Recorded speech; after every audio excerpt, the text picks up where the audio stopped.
सबसे पहले डॉक्टर अभिषेक राय जी को और उनकी पूरी टीम को और उनके परिवार के सदस्यों को बहुत बधाई देना चाहता हूं कि उन्होंने अपने परिवार के दादाजी के नाम पर ये हॉस्पिटल शुरू कर रहे हैं, जहां गरीब को इलाज के लिए कई बार समय पर अस्पताल नहीं मिलता है और सही समय पर अगर इलाज मिल जाए तो गरीब को कहीं और दूसरे अस्पताल में नहीं जाना पड़ेगा। मैं अभिषेक राय जी को बधाई देता हूं। इनके परिवार का योगदान, इनके दादाजी का, पिताजी का समाज के लिए और आसपास की जनता के लिए बहुत बड़ा योगदान रहा है। बहुत ही प्रतिष्ठित परिवार है और इस परिवार ने वर्षों यहाँ पर लोगों के बीच में रह करके काम किया है, सेवा की है, मदद की है। आज उसी तरीके से ये काम को आगे बढ़ा रहे हैं। प्रोफेशनली डॉक्टर हैं, कम से कम हिम्मत जुटा रहे हैं एक अच्छा अस्पताल खोलने के लिए। हालांकि ये जिम्मेदारी सरकारों की थी। जो हमारा कॉन्स्टिट्यूशन और संविधान कहता है, शिक्षा और स्वास्थ्य एक वेलफेयर स्टेट की प्राथमिकता होनी चाहिए। इधर सरकारों को जो काम करना चाहिए था वो नहीं किया और उसका परिणाम ये हुआ है कि प्राइवेट में अच्छे स्कूल भी बन रहे हैं, प्राइवेट में अपने संसाधन लगा करके अच्छा अस्पताल बनाने का प्रयास चल रहा है और इस कोशिश के लिए मैं अभिषेक जी को और उनके पूरे परिवार से भी बहुत बधाई देता हूं। हमारे साथ जो पार्टी के नेता हैं, दाईं तरफ करेली मंत्री जी से लेकर के अभी जो हाल ही में चुनाव जीते हैं हमारे सांसद राजीव राय जी, ओम प्रकाश जी, आदरणीय बलराम यादव जी, दुर्गा प्रसाद यादव जी, जिलाध्यक्ष हमारे, और हमारे तमाम नेता और सांसद आजमगढ़, यहां सभी मौजूद हैं।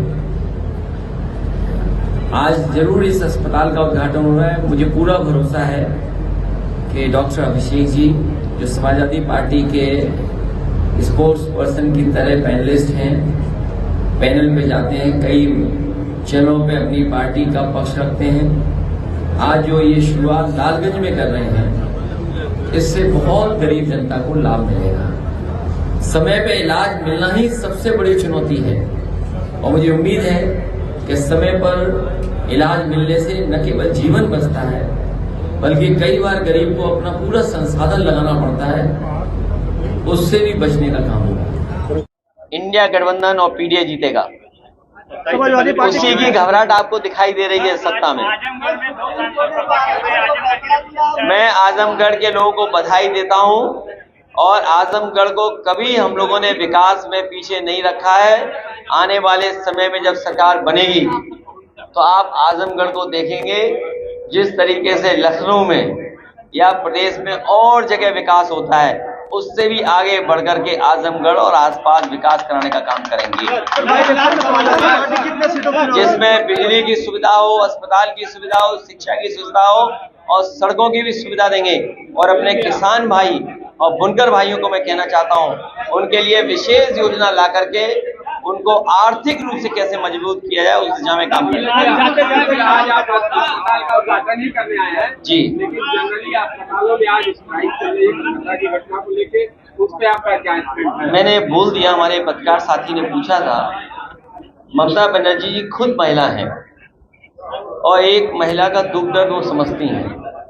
उन्होंने कार्रवाई की है और जो उनकी डिमांड्स थी सीबीआई या अन्य संस्था से जांच कराने का, वो भी फैसला सरकार ने लिया है। लेकिन इसके साथ साथ भारतीय जनता पार्टी के लोगों को राजनीति नहीं करनी चाहिए और अगर बंगाल के बारे में इतनी चिंता है, स्वाभाविक है जो घटना हुई है उस हिसाब से जो लोग डॉक्टर्स हैं सब लोग स्ट्राइक पे गए हैं, लेकिन बीजेपी को घटनाओं से राजनीतिक लाभ नहीं लेना चाहिए। किसी भी घटना से राजनीतिक लाभ नहीं लेना चाहिए बीजेपी को। आप बताइए, सोनभद्र में जो बेटी के साथ हुआ है उसमें क्या बीजेपी कर रही है? या लखनऊ में एक दलित मां ने आत्मदाह कर लिया था मुख्यमंत्री ऑफिस में, मुख्यमंत्री कार्यालय में। सोचिए आप, तभी आप कल्पना कर सकते हैं। और फिर झूठा फंसाना। अगर आप पत्रकार हो, आपने तो खुद फेस किया है, आप सच्चाई से न्यूज चला देते थे, आप पे मुकदमा हुआ है। एक आध पत्रकार शायद यहाँ भी जेल गया था, बगल के जिले के जेल गए थे, नहीं बगल के जेल के गए थे, और इसी जेल में रहे थे, आजमगढ़ की जेल में, याद होगा आपको। तो ऐसी भी सूचना है। सर, समय पे किसानों को पानी नहीं मिला, खाद नहीं मिली, क्या कहेंगे? समाजवादी सरकार बनाए किसान भाई लोग। यूपी में जो है आपके गले का गुलाबी गमछा जो ट्रेंड कर रहा है, कुछ पदाधिकारियों ने पूछा इस गमछे का क्या रहस्य है? देखिए, दो रहस्य बता दो फिर अपनी बात खत्म कर दूंगा। चुनाव में मुझसे एक ने पूछा क्या गमछा क्यों पहने हुए हैं ये, और दूसरा उन्होंने कहा इतनी गर्मी है उसमें सदरी क्यों पहने हुए। तो मैंने उन साथी से कहा कि कभी कूलर देखा है आपने? कूलर को देखते होंगे आप, एक जाली लगी रहती है, उसमें पानी डाला जाता है और उसका पंखा चलता है तो ठंडी ठंडी हवा आती है। तो मैंने कहा चुनाव में जैसे ही मैं घर से निकलता हूं हमारे पूरे कपड़े भीग जाते हैं, फिर पूरे चुनाव में जो हवा चलती है उसे ठंडी ठंडी हवा खाता जाता हूं मैं।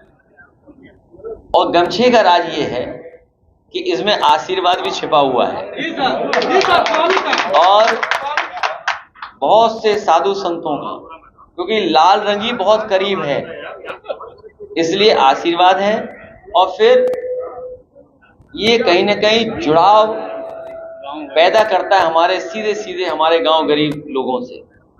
और दूसरा, इतनी गर्मी में चुनाव था, इतना धूल धक्कड़ चुनाव में था, तो जहां आशीर्वाद था वहां धूल धक्कड़ से और पसीने से बचने के लिए गमछा काम आ रहा था। तो अब ये ड्रेस का हिस्सा हो गया है। भैया एक सवाल,